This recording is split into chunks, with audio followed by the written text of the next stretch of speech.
शिवानी के भानुशाली ग्रुप के साथ कॉन्ट्रैक्ट साइन करने वाली खबर ने पूरी पार्टी हॉल में तहलका मचा दिया था। देखते ही देखते सभी के मुंह चलने लगे। यार क्या बात कर रही हो सच में शिवानी? अगर ऐसा है तो तुम मुझे अभी ही ऑटोग्राफ दे दो। अभी से मैं सबको जाकर दिखाऊंगी कि शिवानी द सुपरस्टार मेरी क्लासमेट रह चुकी है। हा हा हा। सही कहा ब्रो। शिवानी मुझे भी ऑटोग्राफ चाहिए। जहाँ एक तरफ सभी शिवानी से ऑटोग्राफ मांग रहे थे, वहीं पीछे खड़ा नक्स वाइन के गिलास का एक घूंट मारते हुए सोच रहा था कि जिस कंपनी के दम पर आज यह लोग इतनी खुशी मना रहे हैं, कल वही कंपनी मेरी होने वाली है। अगर आज शिवानी ने तेवर दिखाया तो आगे जाकर उसे भी कई सारी मुश्किलों का सामना करना पड़ सकता है। इस वक्त नक्स के लिए ना तो शिवानी बचपन का प्यार थी और न ही एक अच्छी दोस्त। नक्स अपने दोस्तों के प्रति जिस भरोसे और विश्वास के साथ इस पार्टी में आया था, वो पूरी तरह से टूट चुका था। सारी वाहवाही खत्म होने के बाद शिवानी फिर से अपनी जगह पर आकर बैठ गई। नक्स पहले से ही उसके बगल में बैठा था और शिवानी के चेहरे के हाव भाव को गौर से देख रहा था। नक्स और शिवानी के बीच में ज़्यादा दूरी नहीं थी, फिर भी शिवानी ने एक बार भी उसकी तरफ देखना जरूरी नहीं समझा। हालांकि नक्स ने भी अब अपनी तरफ से पहल करनी बंद कर दी थी, तो सब देखना चाहता था कि इतनी रिस्पेक्ट मिलने के बाद इंसान के पैर जमीन पर टिकते हैं या नहीं। और नक्स को शिवानी की हरकत देखकर जवाब मिल गया था, क्योंकि शिवानी पूरी तरह से हवा में उड़ रही थी। इस बात से अनजान की जो शख्स ठीक उसके पास में बैठा वो भानुशाली ग्रुप का अगला सीईओ है। 10 मिनट बाद शिवानी की नज़र दरवाजे की तरफ गई और दरवाजे से अंदर आती हुई लड़की को देखकर उसने तुरंत ही नक्स की ओर देखा। मुंह बनाते हुए बोली, नक्स क्या तुम यह चेयर वाकेट कर सकते हो? मेरी बेस्ट फ्रेंड अभी अभी इस पार्टी में आई है और मुझे उससे कुछ ज़रूरी बातें करनी है। I hope you will understand. अपनी जगह से उठने से पहले नक्स ने सोचा कि क्यों न लो प्रोफाइल मेंटेन करते हुए और दब्बू बनकर इस पार्टी का मजा लिया जाए। उससे पहले उसने उसी लहजे में शिवानी से कहा, अरे हाँ, मुझे तुम्हारी बेस्ट फ्रेंड याद है यार, your bench partner Priyanka right, लेकिन वो तो ऑलरेडी उधर बैठ गई है। यह बोलते हुए नक्स ने एक लड़की की तरफ इशारा किया जो उससे 7-8 सीट छोड़कर बैठी थी। उस लड़की की तरफ इशारा करते हुए नक्स ने शिवानी के लिए सवालिया निशाना खड़ा कर दिए थे। नक्स की बात सुनकर शिवानी चौंक गई। उसने सोचा था कि अगर वो नक्स को यहाँ से जाने के लिए कहेगी तो नक्स तुम हिलाता हुआ चला जाएगा, लेकिन नक्स ने तो उल्टा सवाल कर डाला था, जिससे सुनकर शिवानी खुश नहीं थी। शिवानी ने अपना हाथ उठाकर ऊपर उठाया और अपनी नाक पर हुए दबी आवाज में बोली, दरअसल तुम्हारी बॉडी से गंदी स्मेल आ रही है। मुझे तुम्हारे साथ बैठकर काफ़ी अनकंफर्टेबल फील हो रहा है, इसलिए क्या तुम अपनी जगह बदल सकते हो? यह सुनकर नक्स रह गया। ऐसा कमेंट तो आज तक नक्स को किसी से भी नहीं मिला था। जब नक्स ने अपनी बॉडी को किया तो उसे तो ऐसी कोई स्मेल नहीं आती भी कैसे। इस पार्टी में आने से पहले नक्स अच्छी तरह से तैयार हुआ था। अब तो ऐसा लग रहा था जैसे इस लड़की की नाक में ही कोई दिक्कत है। लेकिन शिवानी की इस बात सुनकर नक्स के बाकी दोस्तों को उसे नीचा दिखाने का मौका मिल गया था। बात करे छे शिवानी, नक्स क्या नागे नहीं आया क्या? हा हा हा। अरे यार, नक्स हमारा पुराना क्लासमेट है, हमें उससे समझना होगा। देखो उसके कपड़ों का भी कलर फेड हो गया। इसका मतलब साफ है कि नक्स बहुत ज़्यादा मेहनत वाला काम करता है। अब ऐसे मैं बॉडी से स्मेल तो आएगी ही, हा हा हा। दूसरे क्लासमेट ने कहा और उसकी आंखों में नक्श के लिए नफरत साफ दिखाई दे रही थी। तभी एक फीमेल स्टूडेंट जो नक्श के बाजू में बैठी थी उसने नक्श से कहा, हटो हटो हटो, तुम मेरी जगह पर आओ। शिवानी को भी मार मत करो यार, अभी अभी तो उसके खूबसूरत कैरियर की शुरुआत हुई है। नक्श अपनी जगह से हिलना नहीं चाहता था, वो अपनी बात सामने रखना चाहता था, लेकिन तभी नक्श ने बेसमेंट पार्टनर हार्दिक ने नक्श का हाथ पकड़ा और अरे चल चल कहते हुए उसे दूसरे कोने में ले गया और दोनों उस कोने में जाकर बैठ गए। शुक्र छे पागल हो गया है क्या? शिवानी सही लड़की नहीं है, क्यों पंगे ले रहा है, क्यों मुसीबत बुलाना चाहता है? छोड़, हमें मिले एक अरसा हो गया है, बहुत समय बाद तुझे देखा, आज तो दबा के पिएंगे। जब नक्श ने शिवानी की ओर देखा तो वो हर्ष के साथ खिलखिलाते हुए बातें कर रही थी और तब नक्श को पूरी तरह से पता चल गया कि शिवानी भी दूसरों की तरह ही। नक्श ने हल्की मुस्कुराहट के साथ अपना सर हिलाया और हार्दिक के साथ चीयर्स किया। वो दोनों एक कोने में बैठकर शराब पी रहे थे, जैसे मानो पूरे पार्टी हॉल में उन दोनों के अलावा और कोई ना हो। नक्श के पुराने क्लासमेट में से एक हार्दिक ही था जो नक्श को अच्छे से ट्रीट करता था। जब कभी स्कूल में हार्दिक को बुली किया गया तो नक्श उसे बचाने के लिए हमेशा पहुंच जाता था। अब आप लोग इन दोनों दोस्तों की दोस्ती बारे में तो समझ ही गए होंगे। दिल की दोस्ती के अपने ही स्वभाव होते हैं जनाब।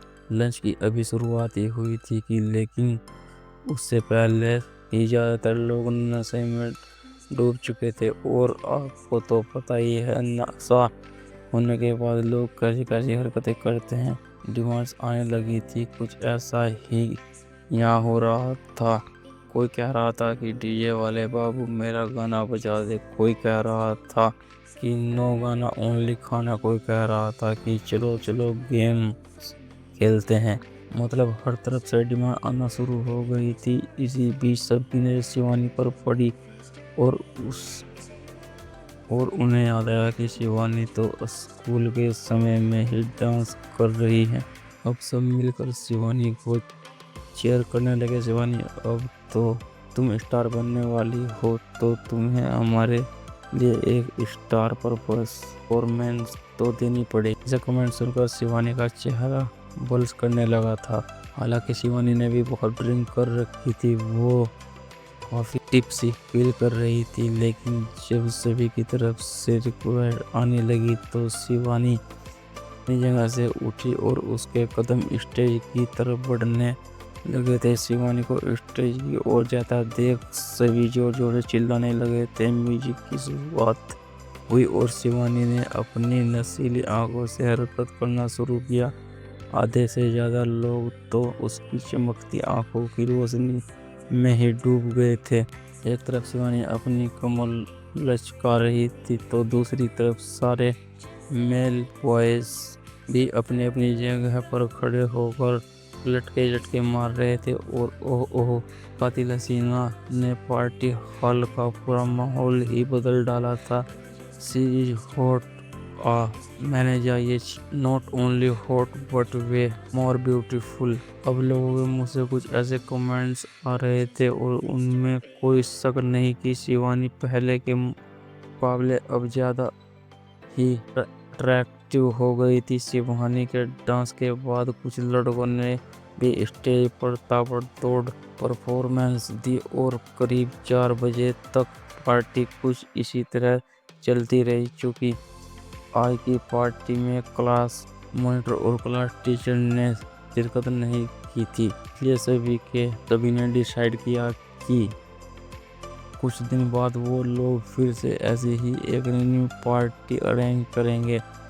इसी के साथ पार्टी का अंत हुआ। जब शिवानी वहाँ से अब जाने लगी तो उसके बहुत सारे मेल क्लासमेट जो बड़ी बड़ी गुड़ियाँ गाड़ियां में आए थे। उन्होंने घर छोड़ने के लिए शिवानी को अप्रोच किया, लेकिन शिवानी ने यह कहकर सभी का दिल तोड़ दिया कि उसके पास ऑलरेडी कार है और उसका ड्राइवर कब से उसका इंतजार कर रहा है। अब क्या किया जा सकता है। सभी लोग शिवानी को जाते हुए देख रहे थे। जब शिवानी अपनी इम्पोर्टेंट लग्जरी गाड़ी में बैठकर तेज रफ्तार से वहां से निकल गई तो सभी के चेहरे देखने लायक थे। यह लोग शिवानी को अपनी देसी एसयूवी में बैठाना चाहते थे, लेकिन यहाँ तो शिवानी के पास इम्पोर्टेंट गाड़ी निकली। उदास चेहरे पर यह देखकर अब और भी ज्यादा मायूस हो गए थे। जब हार्दिक ने को जाते हुए देखा तो वो अपने आप पर काबू नहीं रख पाया और नक्स के कान में फुसफुसाते हुए बोला, शिवानी बहुत खूबसूरत है यार, कितना अच्छा होता अगर मेरी भी इतनी खूबसूरत गर्लफ्रेंड होती। अगर मुझे शिवानी के साथ एक पल बिताने का मौका भी मिल जाए ना तो मैं तो गंगा नहा लूंगा। अच्छा, लेकिन लोग तो कहते हैं कि गंगा में नहाने से पाप धुलते हैं। जैसे ही नक्स ने मुस्कुराते हुए यह कहा, वैसे ही अपना मुंह बनाते हुए हार्दिक बोला, तो फिर ठीक है, थोड़े पाप भी कर लेंगे। हाँ, और इसी के साथ दोनों खिलखिलाते हुए हंसने लगे। अभी नक्स हार्दिक से कुछ कहने ही वाला था कि तभी उसकी जेब में उसका फोन बजने लगा। जब नक्स ने अपना फोन बाहर निकाला तो सभी की नजर नक्स पर पड़ी और एक बार फिर से नक्स लोगों की बातों का शिकार बन गए। और गोड़, यह कौन से जमाने में जी रहा है। यह अपने ही जमाने में जी रहा है, गरीबी के जमाने में। यहाँ पर सब लेटेस्ट खाया हुआ सेब वाला फोन लेकर घूम रहे हैं और यह अभी तक चाइना वाले केस से पुराने मॉडल में लगा हुआ है। छोड़ जाने दे, सबके नसीब में कहाँ होता है यह सब। यह तो पता नहीं कि नक्स ने उन लोगों की बात सुनी या नहीं, लेकिन जब नक्स ने देखा कि कॉल उसकी बीवी अनिका का है तो उसके चेहरे पर मुस्कान आ गई थी। कॉल उठाते ही अनिका ने कड़क आवाज में बोलना शुरू किया कि तुमने कपड़े खरीदे? तुम्हें पता है ना कि आज हमें फैमिली गैदरिंग में जाना है। लेट मत करना, कपड़े खरीद कर सीधा घर आओ। अनिका ने नक्स को जवाब देने का कोई मौका नहीं दिया और अपनी बात कहने के बाद कॉल कट कर दिया। अनिका के कॉल के बाद नक्स को एहसास हुआ कि उसने अभी तक नए कपड़े खरीदे ही नहीं हैं। जल्दी से नक्स ने हार्दिक के साथ अपनी कॉन्टैक्ट इंफॉर्मेशन शेयर की और भागते हुए पार्किंग में पहुंचा। जल्दी से नक्स ने अपना इलेक्ट्रिक स्कूटर चालू किया और हवा से बात करते हुए उसे दौड़ाने लगा। ओह माय गॉड, नक्स अपना इश्क खड़ा स्कूटर के साथ इस पार्टी में आया। हा, तुम्हें नहीं लगता कि आधे रास्ते में ही इसकी बैटरी खत्म हो जाएगी? हाँ। जब नक्स की कुछ फीमेल क्लासमेट ने नक्स को उस स्कूटर पर जाते हुए देखा तो उन्होंने भी नक्स का मजाक उड़ाया ना शुरू कर दिया। हालांकि नक्स और उनके बीच में काफी डिस्टेंस था, लेकिन उसके बाद भी नक्स ने उन लड़कियों की बातें सुन ली थी। वो अलग बात है कि नक्स को उन बातों से कोई फर्क नहीं पड़ता। दूसरी तरफ अनिका ऑफिस से निकलने के लिए पूरी तरह से तैयार थी। जैसे ही अनिका अपने केबिन से बाहर आई, वैसे ही एक सूट पहना आदमी अपने हाथ में एक गिफ्ट बॉक्स लेकर अनिका के सामने जाकर खड़ा हो गया था। एक्सक्यूज मी, आप? अनिका उस आदमी को नहीं जानती थी और पुजलेड एक्सप्रेशन के साथ उसे देखे जा रही थी। काले सूट पहने उस आदमी ने वो गिफ्ट बॉक्स अनिका की ओर बढ़ाया और बहुत ही शालीन अंदाज में बोला, हमारे बॉस की तरफ से यह आपके लिए एक छोटा सा तोहफा। तभी इतने में अनिका की दोनों असिस्टेंट भी वहां आ गई और वो भी उस काले सूट पहने आदमी और उसके हाथ में थमे उस गिफ्ट बॉक्स को ही देखने लगी। क्या बात है मैडम, बॉयफ्रेंड की तरफ से गिफ्ट। वाकई में अनिका ने अपने एम्प्लॉय को बोलने की काफी छूट दे रखी थी। यह सुनकर अनिका ने उन दोनों को ऐसे देखा जैसे मानो वो उन्हें गुस्से में खा जाएगी। फालतू की बकवास करने की कोई ज़रूरत नहीं है, मेरा कोई बॉयफ्रेंड नहीं है, अनिका ने गुस्से से कहा। उनके बाद अनिका ने एक नज़र उस काले सूट पहने आदमी पर डाली और एक पल के लिए सेट होते हुए उस गिफ्ट बॉक्स को देखते हुए पूछा, तुम्हारा बॉस कौन है? सारी बॉस ने कहा है कि उन्हें पूरी उम्मीद है कि आप उनकी आइडेंटिटी को गॉस कर लेंगी। यह तोहफा सिर्फ और सिर्फ आपके लिए है। मुझे उम्मीद है कि आज की रात आपकी शानदार जाएगी। यह बोलने के बाद वो काले सूट पहना आदमी पीछे मुड़ा और चुपचाप अंजिक कॉर्पोरेशन से निकल गया। अनिका की नजरें अपने हाथ में थामे उस गिफ्ट बॉक्स पर ही टिकी हुई थी और फाइनली उसने तय किया कि उसे इस गिफ्ट बॉक्स को खोलकर देखना चाहिए कि आखिर इसमें है क्या। वैसे उस गिफ्ट बॉक्स में था क्या?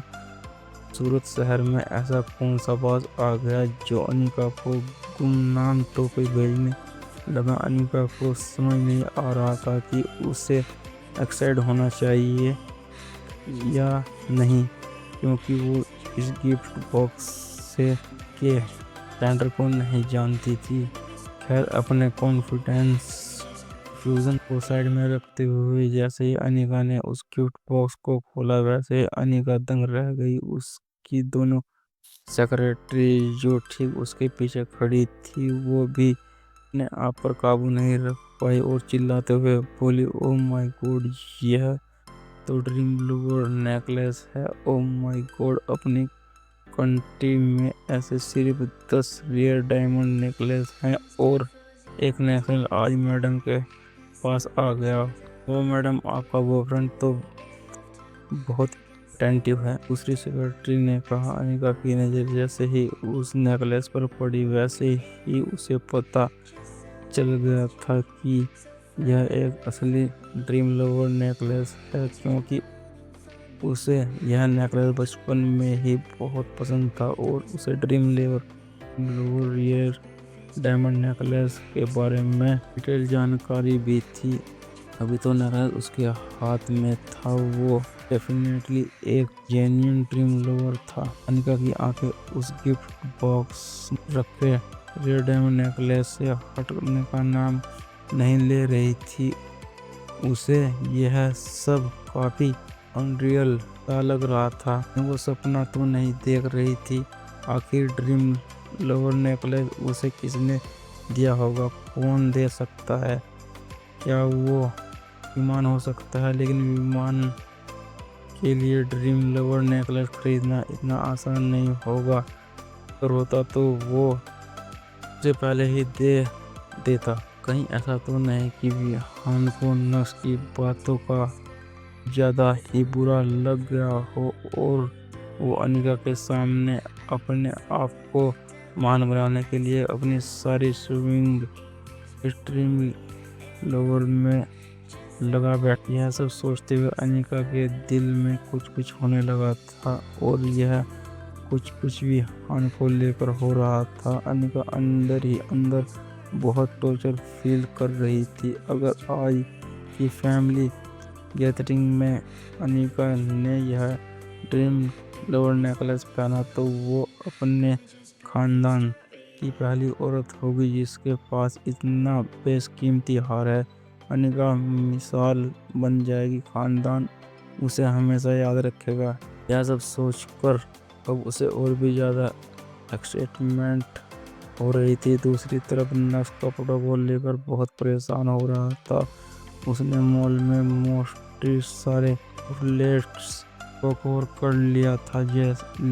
उसे अपने लिए कोई भी ढंग का सूट पसंद नहीं आ रहा था। हर किसी सूट में कोई ना कोई कमी नज़र आ रही थी, किसी का कलर तो किसी की फिटिंग। अब उसे ऐसा लगने लगा था कि यहाँ तो उसका काम नहीं बनने वाला। जब नक्श को कुछ भी समझ नहीं आया, उसने अपनी पर्सनल सेक्रेटरी को कॉल किया, जो उसके दादाजी उसके लिए अरेंज की थी। धीरे धीरे भानुशाली ग्रुप नक्श को सारी लग्जरी देता हुआ दिखाई दे रहा था। नक्श की सेक्रेटरी बहुत ही इफेक्टिव थी। आधे घंटे से भी कम समय में उसने नक्श के मुताबिक एक ऐसे सूट का इंतजाम किया जिसका कलर भी अच्छा था और उसकी फिटिंग भी परफेक्ट थी। नक्श को वाकई में लगने लगा था कि वो किसी बड़ी कंपनी का सीईओ है। फाइनली सूट मिल गया था और अब नक्श अपने हवाई की सवारी करते हुए सीधा घर की तरफ निकल पड़ा था। जैसे ही नक्श घर में घुसा, उसने देखा कि उसकी बीवी सिविंग रूम में आईने के सामने ड्रीम लवर नेकलेस पहने अपने आप को निहारती क्यों नहीं कि खूबसूरती के में चार चांद जो लग गए थे। ऐसा लग रहा था कि नक्श के तोहफे से उसकी बीवी काफ़ी सेटिस्फाइड है कि जैसे ही उसे यह नेकलेस मिला, उसने झट से पहन भी लिया। लेकिन सच में अनिका की पतली गर्दन पर ड्रीम नेकलेस वाकई में काफ़ी नोबल और एलिगेंट लग रहा था। मिरर के रिफ्लेक्शन से जब अनिका की नज़र नक्श पर पड़ी तो ठीक उसके पीछे खड़ा था, तो अचानक से अनिका के चेहरे के एक्सप्रेशन बदल से गए। अनिका ने अपना ध्यान अपने कपड़ों की तरफ डाला। उसे आज की फैमिली गैदरिंग में पहनने थे। एक तरह से अनिका ने नक्श के टेंस को पूरी तरह से नज़रअंदाज कर दिया था। आपको क्या लगता, अनिका नक्श को देखकर खुशी में झूम उठेगी? कैसे, क्यों? अनिका को तो पता नहीं था कि उसे नेकलेस नक्श ने दिया। उसके हिसाब से यह नेकलेस विहान ने दिया है। चित्रा जो सोफे पर बैठकर टीवी देख रही थी, जब उसका ध्यान नक्श के हाथ में उस काले हैंडबैग पर, तो उसने चौंकते हुए नक्श से कहा, इसमें क्या है? तुम्हारे कपड़े, जल्दी जाओ और चेंज करो, हमें 5 मिनट के अंदर निकलना है। सारू, 6 में अभी चेंज करके आता हूँ, नक्श ने चित्रा से कहा और तुरंत ही अपने कमरे में की तरफ निकल पड़ा। चित्रा ने उसे सिर्फ 5 मिनट का समय दिया था। उन 5 मिनटों में जितना जल्दी हो सकता था, नक्श ने अपने कपड़े बदले, मुंह हाथ धोए और कमरे से बाहर आ गया। चित्रा की नजर नक्श पर पड़ी। उसने ग्रे कलर का रॉयल सूट पहना था, तो उसकी आंखों में एक अलग ही लेवल का सेटिस्फाइड देखा जा सकता है।